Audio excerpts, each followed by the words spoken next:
Speciality dental hospital Buchireddipalem metro నగరాలకు దీటుగా అందరికీ నాణ్యమైన వైద్యం దిశగా డాక్టర్ గౌస్ మొహిద్దీన్ ఎండీఎస్ గారు 25 సంవత్సరాల విశేష అనుభవంతో హై క్వాలిటీ ఎక్విప్మెంట్ కలిగి మంచి విశాలమైన వాతావరణం, అనుభవజ్ఞులైన నర్సులు, డే కేర్ చికిత్సలతో పాటు ప్రభుత్వ ఉద్యోగులకు, ఆర్టీసీ కార్మికులకు, జర్నలిస్టులకు ఈహెచ్ఎస్ కింద క్యాష్లెస్ దంత చికిత్సలు, ఎలక్ట్రిసిటీ డిపార్ట్మెంట్ వారికి రీఎంబర్స్మెంట్ కలదు. ఎక్స్పీరియన్స్ మరియు సీనియర్ ఎండీఎస్ డాక్టర్స్ తో మన బుచ్చిరెడ్డిపాలెంలో ఏకైక super speciality dental hospital KM hospitals, Bombay road, Buchireddipalem అన్న ఉద్దేశంలో నన్ను ఎలాగైనా సరే నా భవిష్యత్తును పాతిపెట్టాలి అన్న ఉద్దేశంతో ఎన్నో చేశారు. అందులో భాగం ఫోన్ ట్యాపింగ్లు అయితేనేమి, నా మీద నిఘా పెట్టడం అయితేనేమి, నేను మాట్లాడుతున్న వాళ్ళని ట్రాక్ చేయడం అయితేనేమి,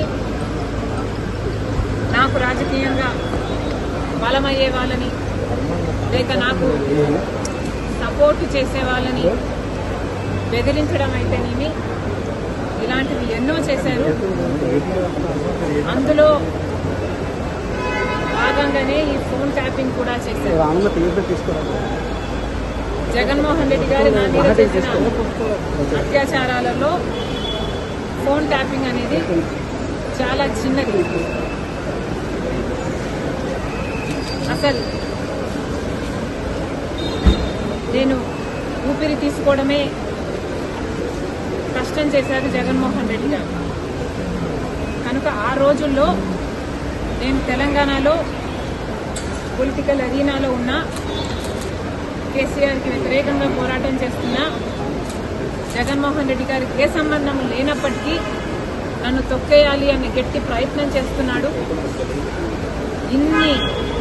ఇంతమంది ఇన్ని ఫోర్సెస్తో పోరాటం చేయడం వాస్తవానికి నాకు చాలా కష్టంగా ఉండింది. Therefore, I could not fight every battle. I had to choose which battle to fight, and our time lo I could not afford to fight this phone tapping issue. నేను ఏ పోరాటాలు చేయాలి అన్నది నా సర్వైవల్ కోసం నేను పోరాటాలు చేస్తున్నా. కాబట్టి ఆ పర్టికులర్ టైంలో ఫోన్ ట్యాపింగ్ ఇష్యూ మీద నేను పోరాటం చేయలేకపోయినా, in spite of knowing that is illegal, unethical and against my constitutional rights.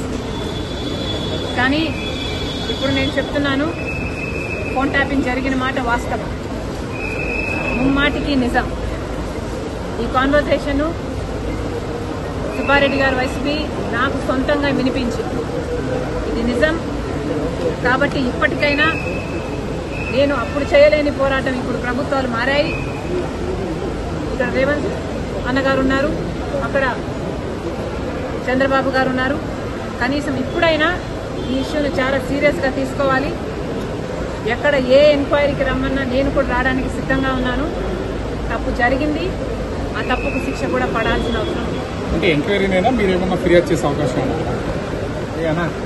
నేను ఫిర్యాదు చేయాలి అనుకుంటే జగన్మోహన్ రెడ్డి గారు నాకు ఎంఓయూ రాసిచ్చిన రోజే ఇది అమలు చేయటం లేదు అని ఫిర్యాదు చేసేదాన్ని. నిజానికి సొంత తల్లిని కోర్టుకు ఇచ్చింది జగన్మోహన్ రెడ్డి గారు. నాకు పర్సనల్ గ్రడ్జెస్ లేవు అని నిరూపించుకోవడానికి మేబీ నేను పర్సనల్ ఫిర్యాదు చేయకపోవచ్చు. కానీ నేను చెప్పాలనుకుంటున్నది సోషల్ ఇష్యూ. ఇక్కడ తప్పు జరిగింది.